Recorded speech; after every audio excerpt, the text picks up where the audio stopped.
Na semana passada, Felipe Bueno, eu estava vendo uma reportagem do Jornal da Band, que é transmitido simultaneamente aqui na Band News FM. Eu digo, vendo o Jornal da Band, eu assisto da bancada, mas é muito interessante. É muito exclusivo isso, né? As pessoas têm que saber. É uma coisa meio curiosa, né? Às vezes a pessoa fala, nossa, aquela notícia, que imagem forte teve aquela notícia que você deu.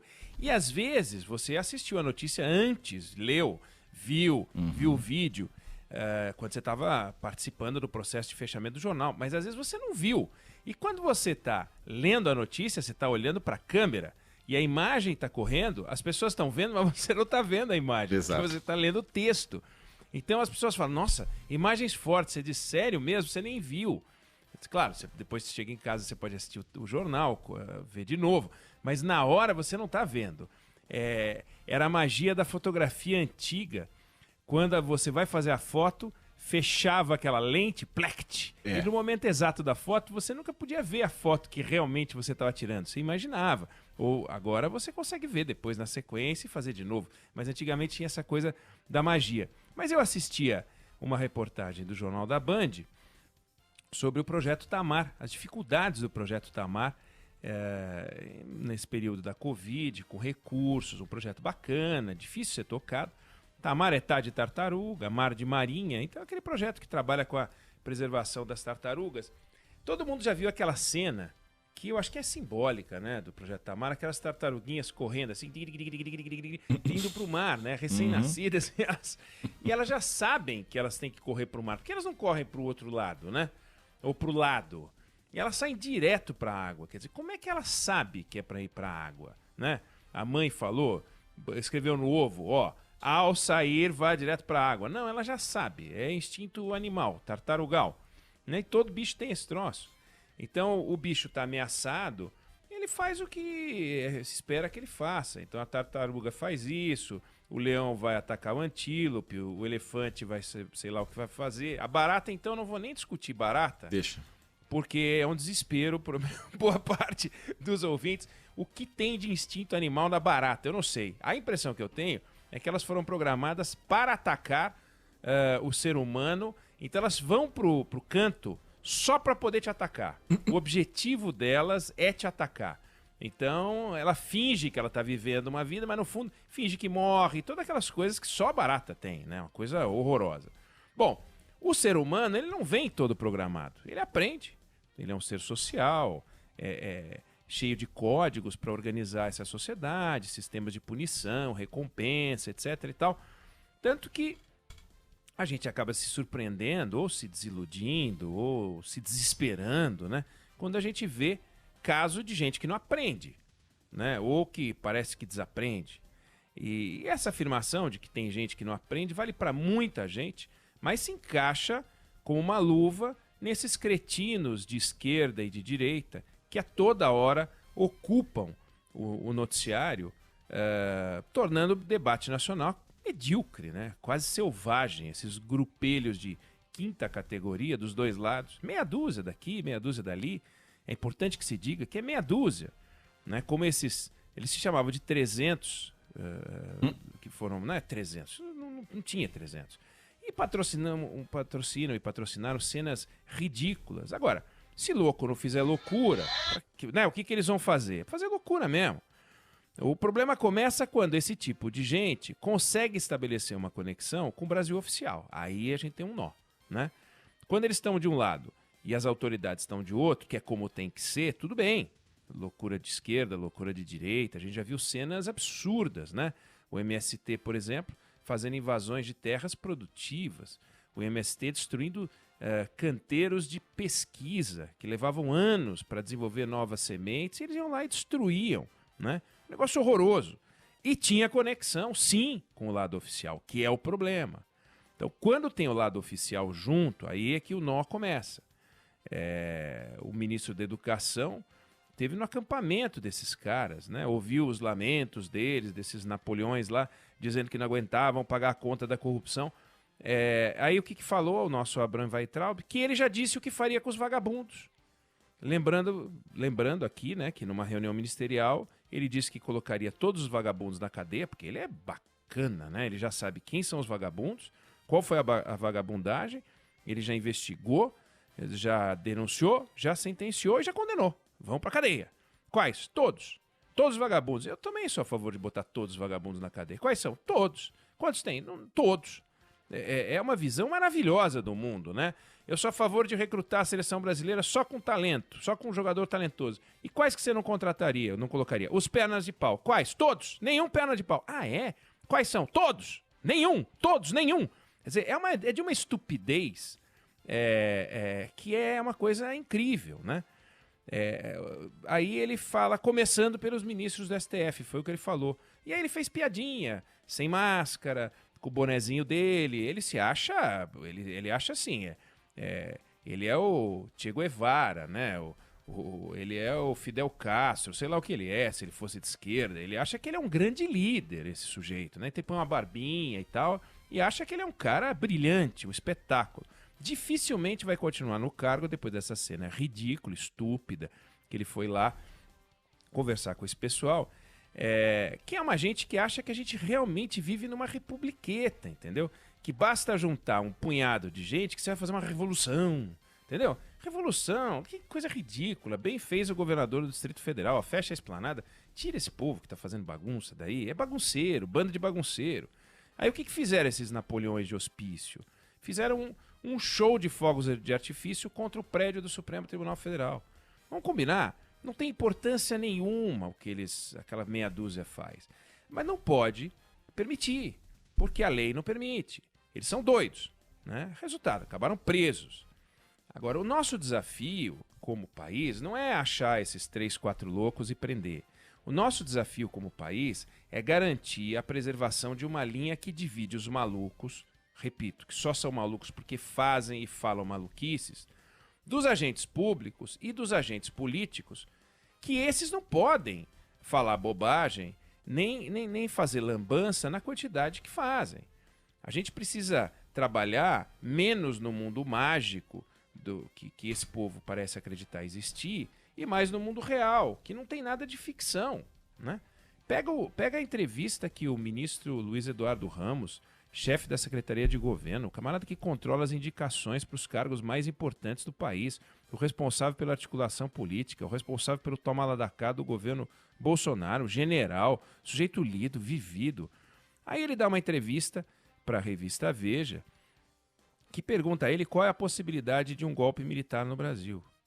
Em vez de ele falar zero, em vez de ele falar, eu não sei porque você está me perguntando isso, isso não existe, eu descarto liminar. Não sou eu só que descarto, não, ninguém aqui.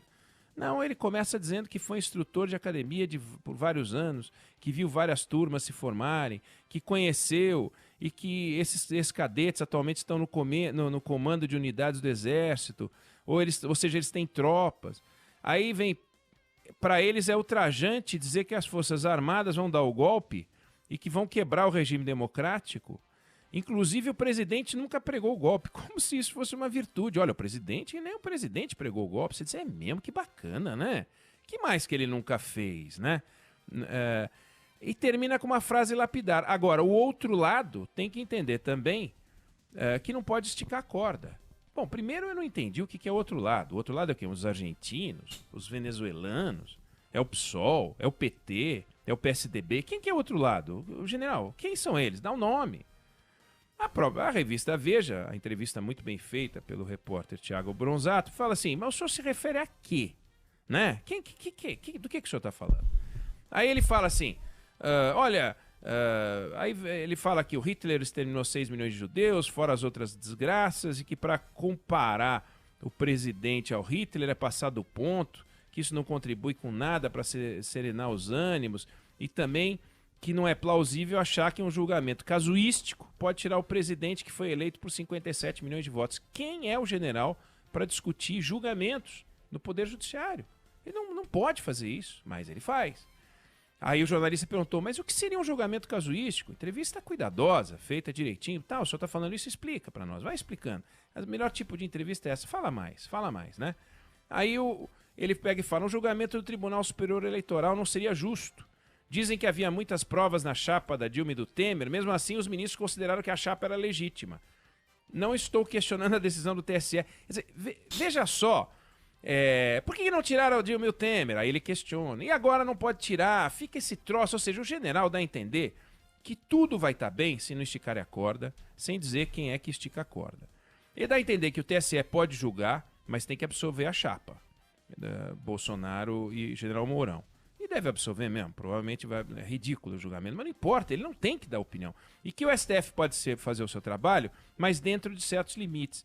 Mas e o limite do chefe dele, por exemplo? Por que ele não fala do limite do chefe dele? Que fala o que quer, que faz o que quer, que agora orientou as pessoas a invadir o hospital porque ele resolveu que os hospitais de campanha estão vazios. Quer dizer, gente, só pode entrar no hospital paciente, parente e funcionário, médico, enfermeiro, pessoal de apoio. Como é que alguém vai entrar no hospital? Eu vim entrar aqui no hospital. Por quê? Eu quero verificar se tem muita gente ou pouca gente. O senhor trabalha em que empresa de auditoria?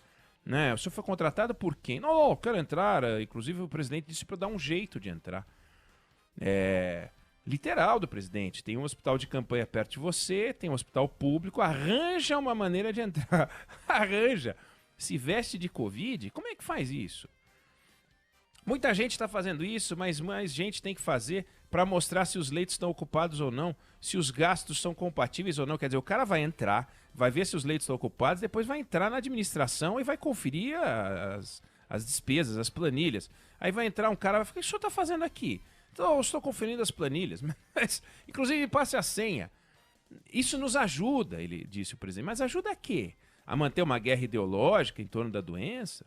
A sugerir que os governadores estão mentindo, que tem uma conspiração entre o tucano Dória e o comunista Flávio Dino do Maranhão? Quer dizer, imagina, gente.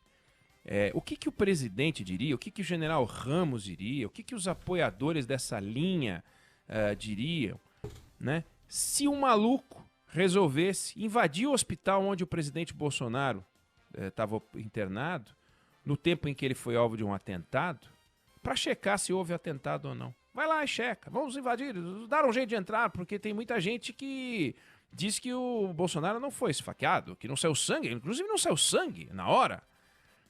Se ele realmente tivesse sido esfaqueado, já teria morrido, então isso é uma mentira. Quer dizer, cadê e o respeito aos médicos? Quer dizer, os médicos mentiram, o presidente Bolsonaro não foi esfaqueado. É evidente que ele foi esfaqueado, sofreu um atentado, sobreviveu, não por milagre, como ele diz, mas por obra e o trabalho dos médicos, que fizeram um trabalho extraordinário em Juiz de Fora, no hospital público da Rede SUS, e depois o trabalho extraordinário feito pelos hospitais, pelos médicos em São Paulo. Ele foi muito bem atendido. A medicina brasileira brilhou no caso dele. Ele realmente é impressionante. O risco que ele correu, a dor que ele sofreu, ninguém pode brincar com isso. Mas alguém poderia, pelo raciocínio do presidente, discutir se o presidente, afinal, realmente sofreu um atentado. Porque o presidente se sente à vontade para discutir se os hospitais realmente têm doentes lá dentro. Né? Se foi superdimensionado, se não foi superdimensionado. Não faz sentido. Então, não se pode brincar com isso, não se pode brincar com essas coisas. As pessoas que são as responsáveis pela formação, pela formulação das políticas, pela condução do processo político, não podem, não estão autorizadas a agir por instinto, por desejo, por vontade. As suas vontades têm que ficar guardadas dentro do armário, dentro da gaveta, quando eles saem de casa. Só podem levar as partes cerebrais, não as partes figadais ou coraçãozais. Isso não pode. A hora que um general dá uma entrevista dessa, não estiquem a corda, ou a hora que o presidente diz invadam o hospital, isso não faz o menor sentido, isso está errado. É indiscutível que isso está errado. Nós não podemos achar que isso está certo, que isso é normal.